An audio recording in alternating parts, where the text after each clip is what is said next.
I know exactly what you're saying.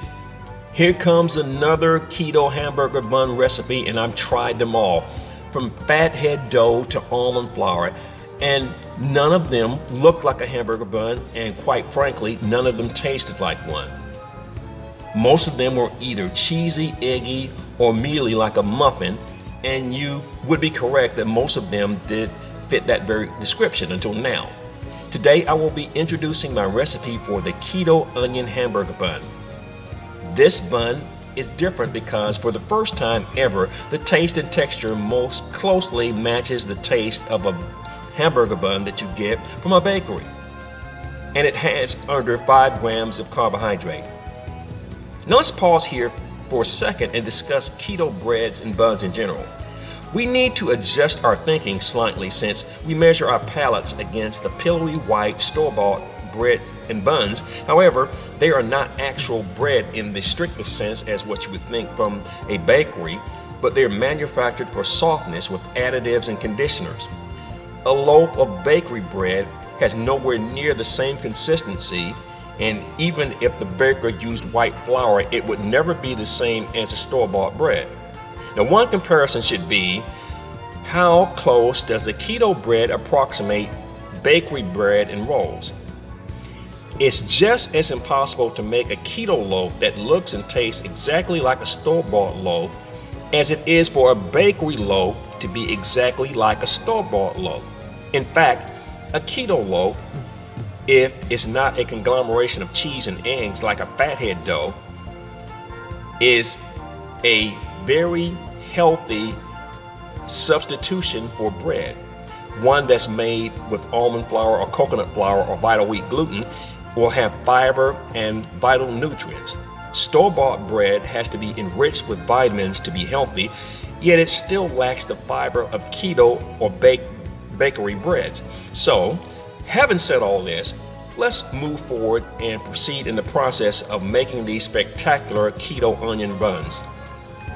You will need the following ingredients: vital wheat gluten, almond flour, 3 eggs or 3/4 of a cup of egg substitute, 1 cup milk or half and half, fast rising yeast, sweetener, preferably powdered erythritol, 1 teaspoon xanthan gum, 1 1/4 teaspoon guar gum, 1/4 cup olive oil, dried onion, 1/2 teaspoon salt.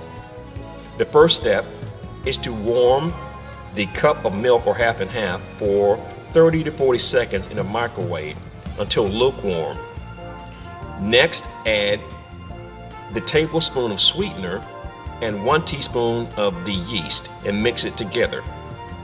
Then add 1 cup vital wheat gluten, 1 cup almond flour, the eggs, 1 teaspoon xanthan gum, 1 1/4 teaspoon guar gum, 1/4 cup olive oil, and a heaping teaspoon, or rather tablespoon, of the dried onion.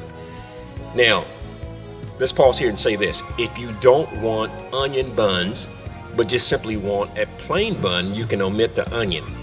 But trust me when I tell you this, that you might want to keep the onion because it adds a savory and umami taste to the bun. And of course, add the 1/2 teaspoon of salt, plus a little bit more sweetener if you like a sweet hamburger bun. Next, mix the ingredients with a mixer and be careful because it will thicken quickly into a dough. The next step is to cover a pan with parchment paper and then scoop out golf ball sized portions of the dough. And you might want to use some water to wet your fingers if necessary because it might be sticky. Shape the dough into rounds, then flatten them to approximately 3.5 to 4 inches wide. You want to get them as uniform as you can. Then spray the rounds with cooking spray, and then cover the pan with plastic bags or any wrap that will promote a moist environment. So there's no necessity for any kind of convoluted heating of the water or some kind of special paper to cover the pan. What you just want to do is have a moist environment for the buns to proof, and that's what the objective is here. So once you've done this, you simply heat the oven up for about a minute or so for there to be a warm environment for the buns to proof, and then you place the buns into the oven for 1 to 4 hours.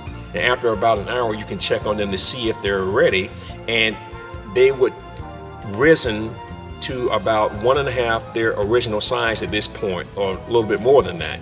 So at this point, if you want, you can sprinkle the outside of the buns generously with the dried onion. That's your option. Again, if you want them to be plain buns, you can just omit this step. Now, bake the buns on the top rack of the oven at 350 degrees for 23 to 25 minutes. And you want to check them at about the 20-minute mark just to make sure, because oven temperatures vary. After about 25 minutes, you can take one of the buns, and to check, you can slice the bun and then look on the inside, and if it's slightly moist and firm, then the buns are done and you're pretty much finished. If not, just simply allow the buns to bake for 2 to 3 more minutes and just simply monitor them at that point. They should be uniformly brown, and the onions should be browned and crunchy on the outside.